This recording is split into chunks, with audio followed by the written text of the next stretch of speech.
నమస్తే అండి, నా పేరు డాక్టర్ అనుష జూకుంట్ల.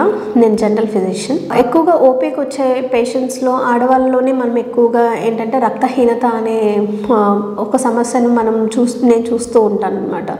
ఎందుకు అట్లా ఆడవాళ్ళలోనే రక్తహీనత ఎందుకు వస్తుంది అంటే, మోస్ట్లీ ఆడవాళ్ళు ఏంటి అంటే వాళ్ళ హెల్త్ కాకుండా ఫ్యామిలీ హెల్త్ని ఎక్కువగా పట్టించుకుంటూ ఉంటారు. దాంతోపాటు ఏంటంటే వాళ్ళకి నెల నెల వచ్చే ఋతుక్రమంలో ఏమవుతుందంటే మన బాడీలోంచి వేస్ట్ ప్రోడక్ట్స్ అంతా బ్లడ్ రూపం ద్వారా బయటకు వచ్చేస్తూ ఉంటుంది. దానివల్ల మనకి బ్లడ్ అనేది చాలా వరకు తక్కువ అయిపోతూ ఉంటుంది అనమాట.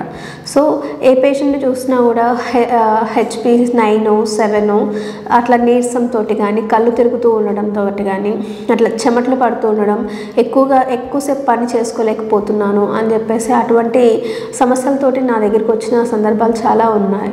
సో దీనికి మన రెమెడీ ఏం చేస్తాము అంటే, ఆహారం మంచిగా తీసుకోవాలి, పౌష్టికాహారం తీసుకోవాలి. ఫస్ట్ టైంకి తీసుకోవాల్సి ఉంటుంది. ఆ టైంకి తీసుకున్న దాంట్లో కూడా ఎక్కువగా న్యూట్రిషియస్ క్వాంటిటీ ఎక్కువ ఉన్నది తీసుకోవాల్సి వస్తుంది. ఎక్కువగా పళ్ళు లేదా ఆకుకూరలు ఇవన్నీ తీసుకుంటూ ఉండాల్సి వస్తుంది అనమాట. వాళ్ళ యొక్క హెల్త్ని వాళ్ళు నెగ్లెక్ట్ చేయొద్దు. ఎక్కువగా బీట్రూట్ కానీ, క్యారెట్ కానీ, పపాయ, డ్రై ఫ్రూట్స్ వీటన్నిటిలో ఎక్కువగా ఏముంటుంది అంటే ఇట్లా ఐరన్ని ఎక్కువగా పెంచే గుణాలు ఉంటాయి. వాటి వల్ల వీటిని తీసుకొని టైంకి ఫుడ్ తీసుకుంటూ హెల్త్ని నెగ్లెక్ట్ చేయకుండా ఉంటే ఆడవాళ్ళలో ఏంటంటే ఈ రక్తహీనత అనే ఒక సమస్యను మనం తీసివేస్తాం. ఈ రక్తహీనత వల్ల అయితే చాలా సమస్యలు అనేవి ఉన్నాయి.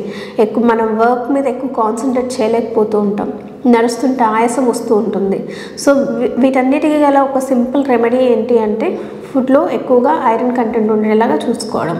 అంటే ఎక్కువగా లీఫీ వెజిటబుల్స్ తీసుకోవడం, ఫ్రూట్స్ ఎక్కువగా కన్స్యూమ్ చేయడం, ఎక్కువ నట్స్ తీసుకుంటూ ఉండడం. ఇది తీసుకుంటూ ఉంటే ఆడవాళ్ళు ఈ రక్తహీనత అనే సమస్యను మనం చాలా వరకు నివారించవచ్చు. Thank you.